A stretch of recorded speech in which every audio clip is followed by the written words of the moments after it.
قرآن کے اندر اللہ فرما رہے ہیں وَاسْتَعِينُوا بِالصَّبْرِ وَالصَّلَاةِ وَإِنَّهَا لَكَبِيرَةٌ إِلَّا عَلَى الْخَاشِعِينَ کہ اللہ سے مدد طلب کرو صبر کے ذریعے، کہ آپ کو کوئی مصیبت ہے، پریشانی ہے، دکھ ہے تو سب سے پہلے آپ اس میں کیا کریں؟ صبر کریں۔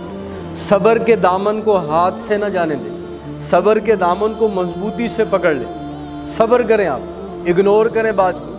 امام ابو حنیفہ رحمۃ اللہ علیہ درس دے رہے تھے اور دوران سبق ایک خارجی آیا اور آگے کہا کہ میں آپ کی ماں سے نکاح کرنا چاہتا ہوں۔ اب ہم میں سے کسی کو کوئی بات کہے تو ہم تو اس کا منہ توڑ دیں، دانت توڑ دیں، اس کو الٹا ہی لٹا دیں، قریب ہے کہ اس کو قتل کر دیتے ہیں۔ ہوتا کون ہے ایسی بات کرنے والا؟ امام ابو حنیفہ رحمۃ اللہ علیہ کو دوران سبق یہ بات کہی گئی۔ جو طالب علم تھے وہ تو سیکھ پا ہوئے، مارنے کے لیے دوڑے، امام صاحب نے منع کر دیا، روک دیا۔ جب امام صاحب نے روک دیا تو امام صاحب نے اس شخص کو مخاطب کر کے فرمایا، اس وقت امام صاحب کی والدہ کی جو عمر تھی 80 سال تھی، اور فرمایا کہ میری ماں جو ہے عاقلہ ہے، بالغہ ہے، میں ان سے جا کر پوچھ لیتا ہوں، اگر وہ راضی ہوگی تو میں ان کا آپ کے ساتھ نکاح کر دوں گا۔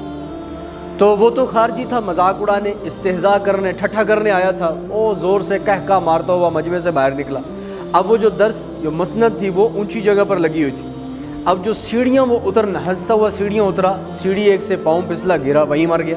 لوگوں نے آ کر بتایا وہ بندہ تو مر گیا۔ امام ابو حنیفہ رحمۃ اللہ علیہ نے فرمایا کہ ابو حنیفہ کے صبر نے اس بندے کی جان لے لی۔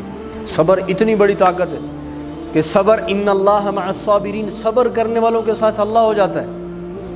عبداللہ بن عباس رضی اللہ تعالیٰ عنہما جا رہے تھے، راستے میں ان کو خبر ملی کہ آپ کے بیٹے کا انتقال ہو گیا، تو انہوں نے اپنی سواری کو سائڈ پر باندھا اور اس کے بعد جو ہے مصلی بچھایا، چادر بچھائی جو ان کے پاس تھی، اللہ اکبر، 2 رکعت نماز نفل پڑھ کے، اور پھر بعد میں فرمایا اسی چیز کا ہمیں حکم دیا گیا ہے وَاسْتَعِينُوا بِالصَّبْرِ وَالصَّلَاةِ کہ جب بھی کوئی مصیبت ہے، دکھ ہے، پریشانی ہے، صبر اور نماز کے ذریعے کیا کرو؟ اللہ سے قوت، طاقت مانگو کہ اللہ ہمیں ہمت دے اس صدمے کو برداشت کرنے کی، اس مصیبت کو اگنور کرنے کی، صبر کرنے کی۔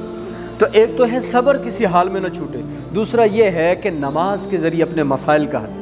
اللہ کے نبی علیہ السلام کو حضرت حذیفہ کی روایت ہے اذا حزبہ امر فانتزع الی الصلاۃ، جب بھی کوئی مصیبت، دکھ، پریشانی آتی، اللہ کے نبی نماز کی طرف متوجہ ہو جایا کرتے۔ احب الاعمال الی اللہ الصلاۃ، سب سے اعمال میں محبوب عمل اللہ کے نزدیک نماز ہے، اور فرمایا مفتاح الجنت الصلاۃ، جنت کی کنجی نماز ہے۔ آج دنیا کا تالا چابی کے بغیر نہیں کھلتا، تو نماز جو نہیں پڑھتے یہ جنت کا دروازہ کیسے کھولیں گے؟ یا تو کہہ دیں اللہ کے نبی نے ایسے ہی کہہ دیا ہم کھول لیں گے تالا۔ دنیا کے تالوں کو تو کوئی اور بھی چابی لگا سکتے ہو، لیکن جنت کی چابی نماز ہے، اور جنت کا تالا اسی وقت کھلے گا جب نماز چابی آپ کے پاس ہو، ورنہ آپ جنت کے اندر نہیں جا سکتے۔ تو آپ کو کوئی مصیبت ہے، ہسپتال بھرے پڑے ہوتے ہیں، بیماریوں سے رونے رو رہے ہیں، جیلیں بھری پڑی ہیں، مسجدیں خالی ہیں، بازار آباد ہیں، مسجدیں خالی ہیں، تو آپ کو کوئی دکھ ہے، مصیبت، پریشانی، 2 رکعت نماز نفل پڑھیں، سارا مسئلہ اللہ آپ کا حل کر دے گا۔